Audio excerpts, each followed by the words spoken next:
Hey folks, Creepy Kentucky. And I'm Uncle Bill. Hi! We're back at you again for yet another in our long running series of horror and cult movie reviews. And the next one up is the latest from Quentin Tarantino. One of the, I say he is our generation's Martin Scorsese. I want to go out there and say that. He's definitely my favorite overall filmmaker. Like, the only one that I really look forward to every film that comes out. That's true. Yeah, and I really think that he topped himself with this one. I mean, this film was one of my favorites that he's done in many years, probably up until maybe Kill Bill 1. This is Django, Unchained. And we'd heard about this movie for a while. I think this is his first attempt at kind of a Western movie.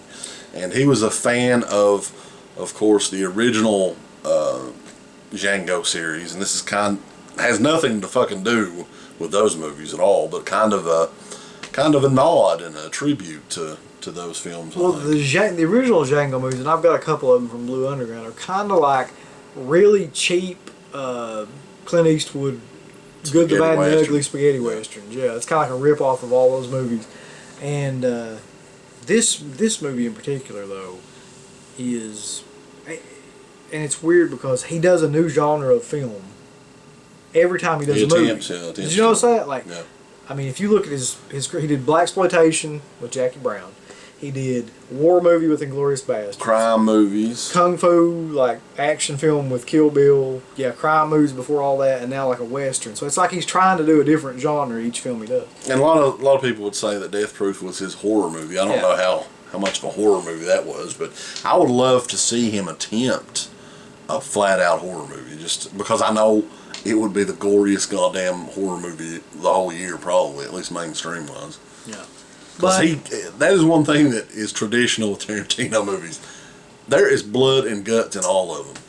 And the thing about this movie is that, and he's talked about this in the interviews, is there's two different types of violence in this movie. There's a lot of violence in it, but there's two different types. Like, the actual violence against slaves in this movie is portrayed really realistically.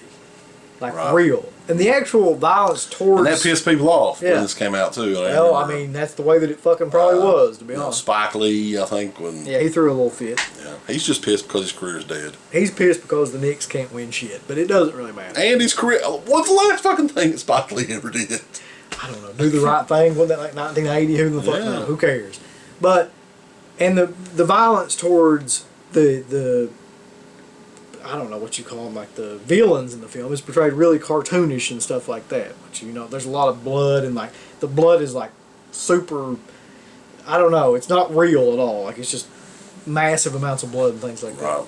Okay, so anyway, the actual story behind it, the film Django is a slave in the beginning of the film until Christopher Waltz comes along. He's playing a dentist that's a bounty hunter, dentist turned bounty hunter in the film, who rescues him because he wants Django to help him with a specific mission to find this particular person. So he saves him from being a slave. He's a free man because he buys his freedom, I guess.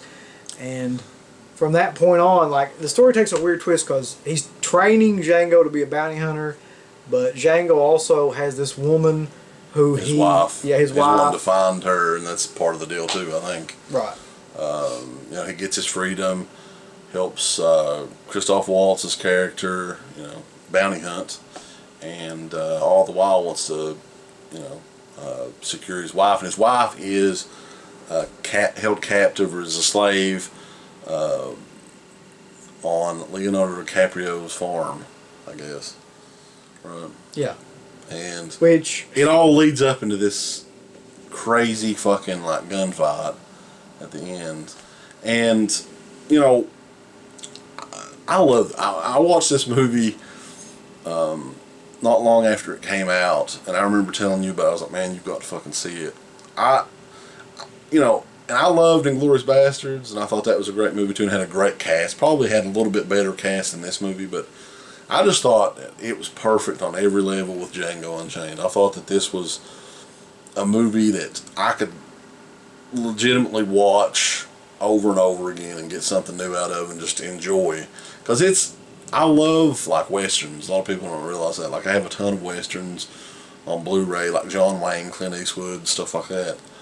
And I like the genre anyway, but he mixes the genre. It's like an action western with a lot of fucking gore and violence in it, and it's just like the perfect Tarantino movie for me. I honestly think it's one of the top 2 or 3 movies he ever did. Mm-hmm. It's a great film, and talk about some of the performances in the film. I mean, who's your favorite in the whole movie? It's probably the same person that's your favorite. It's probably Samuel L. Jackson. Yeah, dude. Like, hey, here's the way I would describe it. Okay, so there's a whole bunch of this movie's like almost 3 hours long. It probably is 3 hours long. Isn't it? Yeah.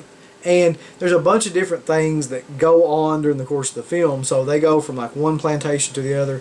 The first plantation they go to is Don Johnson owns it, which Don Johnson's fucking. Yeah, I remember Don Johnson did a really good job. Yeah. And so there's this revenge sequence where Django takes revenge on all these guys that used to beat him like his former slaves and things. And so you go from that then to the main plantation of the film, which is Leonardo DiCaprio. Well, the main slave that helps DiCaprio and like is his inside house person or whatever is this guy. What was his name? Steven? Was that his name? I can't remember the name. I think it was Steven. But yeah. That was played by Samuel Jackson, who looks like a deranged Uncle Ben from Uncle Ben's Rice. I think that's exactly what they tried to make him look like. But he's a black guy that hates black people. Yeah, he's the most racist character in the whole film, which I think is a pretty interesting statement. I always like Samuel Jackson anyway, and I'm glad they gave him a good character role for this movie too, because he's been in like a ton of Tarantino movies anyway. He's been in a ton of shit, dude. If you think about it, like all kinds of horrible films up until this point. Yeah, but I mean, I thought he did a great job. I thought Christoph Waltz. I think he won an Academy Award for this movie, didn't he? He did, yeah. I thought he was Tarantino awesome. won for the writing too. Yeah, and Jamie Foxx. Like I don't know. I mean, he was okay in it. I don't think he's the title character, but he's really not the focal point. At least I wasn't that interested in him throughout the whole movie. But he did fine. I mean, it wasn't like he did a bad job or anything. It was just his character was really quiet and was pretty much just a silent killer, I guess. Yeah, I mean, if you had any kind of criticism of this movie, it would probably be that Django, the movie is fucking named Django, but he's not really like the main thrust of the movie. Like, it's everything else around him that is the main parts of this movie. Yeah. Like, and it's just people eating up scenery. Like, DiCaprio is way over the fucking top. Like, he could almost be like far too over the top in this. I mean, I've heard some people say he did an amazing job. Some people say that he was like too, like a caricature or something like that. And all the people around the main character are what really drives this film. So yeah, Django Unchained. I think we both highly recommend this. I've seen it 3 or 4 times now. Yeah, I couldn't really recommend anything anymore. Yeah, I mean, this is an amazing movie, and it's probably the last Tarantino movie we're going to get for a long while. He seems to do movies maybe once every 4 or 5 years. But yeah, if it all sounds like something you were interested in, definitely check this movie out.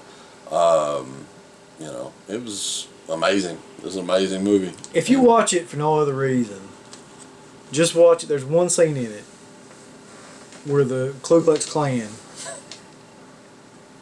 basically have like this extended argument about like the sheets that they wear over their heads, like the person that cut.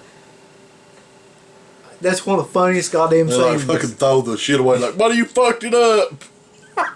Throw the sheets. I don't know why, but just in the middle of this like really serious movie, there's that fucking scene, and it's like it's amazing. If you watch it, the thing is, like, people bitch about N-word throughout the movie. There's a lot of that, right? But at the same time, you got to look at the results of the movie and what happened in the movie. Ultimately, what happened. I mean, so take the movie as far as the context with a grain of salt. Just sit down and fucking enjoy it. That's what I do with films anyway. I don't worry about, oh God, what this way. That's a shit fucking happened, motherfucker. You think that shit didn't fucking happen back in the day? I don't think it did. I think they made it up. Yeah, they made it all up. Django Unchained, check it out, and check us out over at DEADPIT.com. Wow.